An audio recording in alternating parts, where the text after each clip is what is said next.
Mesozoic कीड़ा, जिसे dinosaur इरा भी कहा जाता है, यह वो दौर था जब धरती पर विशालकाय डायनासोर्स और रेप्टाइल्स का एक छत्र राज हुआ करता था। मेसोजोइक इरा की शुरुआत आज से तकरीबन 252 मिलियन सालों पहले इंड पर्मियन एक्सटिंक्शन के बाद हुई थी। इसे धरती के इतिहास के सबसे विशालकाय ग्रेट एक्सटेंशन में से एक माना जाता है। इस एक्सटेंशन के चलते धरती पर से लगभग 96% मरीन लाइफ और 70% एनिमल और प्लांट स्पीसीज का अंत हो गया, जिसके बाद अस्तित्व में आया मेसोजोइक इरा, जिसे मुख्य रूप से 3 भागों में बांटा गया है, जिनमें से पहला है ट्रायसिक पीरियड, जो कि आज से करीब 252 मिलियन साल से लेकर 200 मिलियन साल पहले तक के पीरियड को कहा जाता है। इस दौरान सबसे पहले डायनासोर्स और रेप्टाइल्स अस्तित्व में आए थे, जो कि समय के साथ दुनिया भर में फैल गए। हेलो दोस्तों, मेरा नाम है सूरज और स्वागत है आपका एक और शानदार वीडियो में। आज के इस वीडियो में हम लोग जानेंगे कि धरती पर डायनासोरों का अंत और इंसानों की उत्पत्ति कैसे हुई। तो चलिए देरी किए बिना शुरू करते हैं आज के इस वीडियो को। ट्रायसिक पीरियड के बाद जुरासिक पीरियड आया, जो कि आज से 200 मिलियन साल से लेकर 145 मिलियन साल पहले तक के पीरियड को कहा जाता है। इस दौरान सबसे पहले मैमल्स, बर्ड्स और विशालकाय डायनासोर अस्तित्व में आए थे। तीसरे नंबर पर है क्रिएटिशियस पीरियड, जो कि आज से 145 मिलियन साल से लेकर 66 मिलियन साल पहले तक के पीरियड को कहा जाता है। इस दौरान कई प्रकार के डायनासोर्स, मैमल्स और पौधे अस्तित्व में आए थे, पर क्रिएटिशियस पीरियड के अंत में आज से तकरीबन 65 मिलियन साल पहले धरती पर से इन विशालकाय डायनासोर्स का हमेशा के लिए अंत हो गया। पर आखिर इन विशालकाय जीवों का अंत कैसे हुआ और कैसे इनका अंत मानवों की उत्पत्ति का कारण बना, यह सब जानेंगे आज के इस वीडियो में।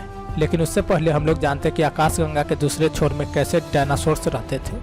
हमारे ब्रह्मांड में जो भी चीज मौजूद है वो हमेशा एक कांस्टेंट मोशन और चेंज में रहती है, चाहे हम बात करें छोटे एटॉमिक पार्टिकल्स की या प्लैनेट्स की या कई लाइट ईयर्स विशाल गैलेक्सी की, सभी हमेशा एक कांस्टेंट मोशन में रहते हैं। जैसे कि हमारे सौर मंडल में मौजूद सभी प्लैनेट्स हमारे सूर्य का चक्कर लगाते हैं, उसी तरह हमारा सूर्य भी हमारे आकाशगंगा के सेंटर सेजिटेरियस ए के चारों ओर चक्कर लगाता है। पर उसके साथ ही हमारी गैलेक्सी मिल्की वे, जो कि कई लाइट ईयर्स विशाल क्षेत्र में फैली हुई है, वो अपने ऑर्बिट में घूम रही है और साथ ही तेज गति से यूनिवर्स में मोशन भी कर रही है। हमारा सूर्य, जो कि हमारे आकाशगंगा मिल्की वे के सेंटर साजिटेरियस ए का चक्कर लगाता है, उसे अपना एक चक्कर पूरा करने में करीब 225 मिलियन सालों का समय लग जाता है। यानी हमारे सूर्य ने अपने जन्म के बाद से केवल 19 बार ही हमारे गैलेक्सी के सेंटर का चक्कर लगाया है। आज से करीब 240 मिलियन साल पहले जब डायनासोर्स ने हमारे धरती पर पहला कदम रखा था, तब हमारा सूर्य हमारे गैलेक्सी मिल्की वे की दूसरी तरफ मौजूद था। और आज से करीब 20,000 साल पहले मानवों की उत्पत्ति के बाद से यह करीब 1% भी नहीं हिला है। अब जानते हैं कि कैसे हुआ डायनासोर्स का अंत। आज से तकरीबन 6 करोड़ 50 लाख साल पहले करीब 15 किलोमीटर विशाल का एस्टेरॉयड अचानक हमारी धरती से आ टकराया। यह टक्कर हिरोशिमा पर गिराए गए एटम बम से भी करीब 10 अरब गुना ज्यादा शक्तिशाली था। इस एस्टेरॉयड के धरती से टकराने के तुरंत बाद ही सैकड़ों किलोमीटर दूर तक आग का गोला फैल गया था, जिसने अपने रास्ते में आने वाले जीवों को तुरंत ही राख में बदल दिया।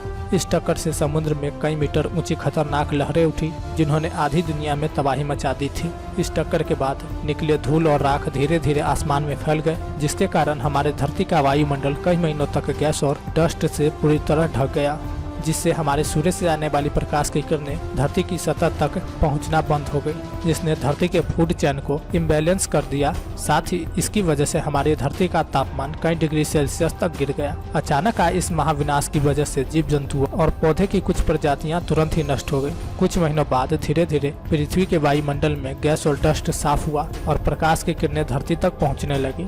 लेकिन उसके बाद ग्रीन हाउस गैसेज, जो कि पृथ्वी के वायुमंडल में पहुँच गई थी, उन्होंने पृथ्वी को अचानक बहुत गर्म करना शुरू कर दिया।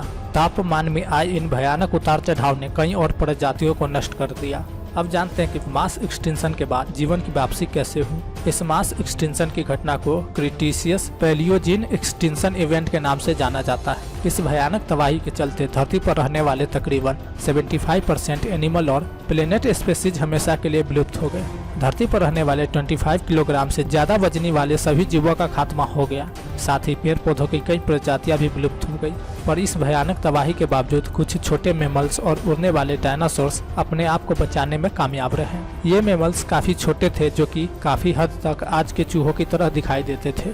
बड़े विशालकाय डायनासोर्स और दूसरे खतरनाक जीवों से बचने के लिए इन्होंने जमीन के नीचे रहना शुरू कर दिया।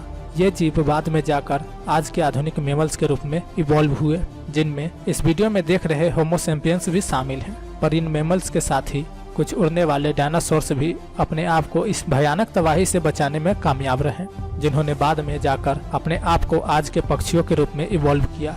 पर इवॉल्व होने का यह प्रोसेस इतना भी आसान और सरल नहीं था, बल्कि यह कई अहम चरणों से होकर गुजरा था।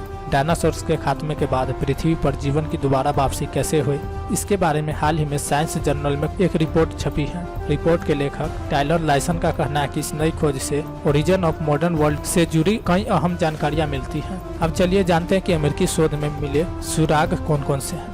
अमेरिका के Denver museum of nature and science के शोधकर्ताओं ने सेंट्रल कोलोराडो के कोरल ब्लफ्स से पौधों और जानवरों के कई रेयर फॉजिल्स इकट्ठा किए। इन रेयर फॉजिल्स का निर्माण डायनो किलिंग एस्टेरॉयड के धरती से टकराने के बाद मास एक्सटेंशन की वजह से हुआ था।